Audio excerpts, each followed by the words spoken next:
I have a special treat. I will take you into a place you may see on a near daily basis. However, I will take you into a very special part of the terminal tower you cannot get to unless you go with me. Into a 3-floor condominium inside the terminal.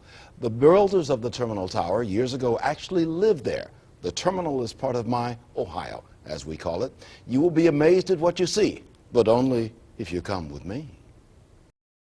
If there is an iconic image of Cleveland, it is this, the Terminal Tower.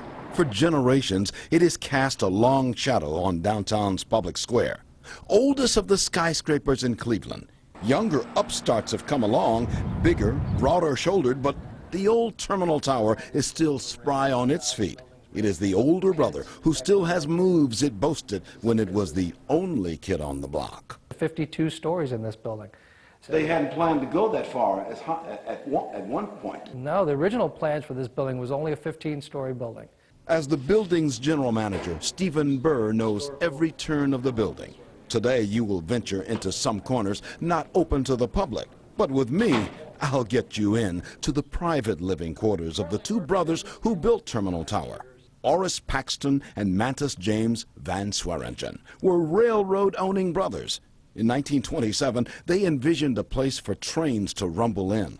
Public Square was mostly small buildings, so the brothers bought them and cleared the land for their tower, and they lived in their Cleveland Tower. There actually was 2 bedrooms up here, one for each one of the brothers. Again, they never married, never had children, so this was their living quarters. When the building was completed in 1930, it was Cleveland's only one scraping the sky. Lots of people were amazed at the only big kid on the block. Trolley cars clanked into Public Square, bringing in the people. Underneath the concrete and steel was Union Terminal, where trains lumbered in. The multitudes came to Cleveland's beacon. If you were looking out this window right here, right down to Euclid Avenue, you would have saw all the trains and the trolley tracks that were down Euclid Avenue at that time. The Van Sweringen brothers were visionaries, builders of the Cleveland Rail Line linking Shaker Heights, which they developed. But the terminal was the brothers' gemstone, for years tallest in the world outside New York City. So on the 12th, 13th, and 14th floors, they made it plush enough for home. Railroad-minded, their kitchen is patterned after a train's galley. Here, dining under chandeliers, multi-millionaire living in the early 30s. Center point was the Great Room, elegant enough for a visit by President Hoover. Today, few get here, but come with me. I'll get you in. These guys were sitting at these tables and making some decisions about Cleveland and how they made decisions about their railroad and their future and the future of this whole city. From Terminal Tower's 42nd floor observation deck, Cleveland still stretches. The Van Sweringens saw their Cleveland grow to a city population bulging at more than 900,000. This was the brothers' office. The heyday of the Van Sweringens in this building lasted only about 10 years.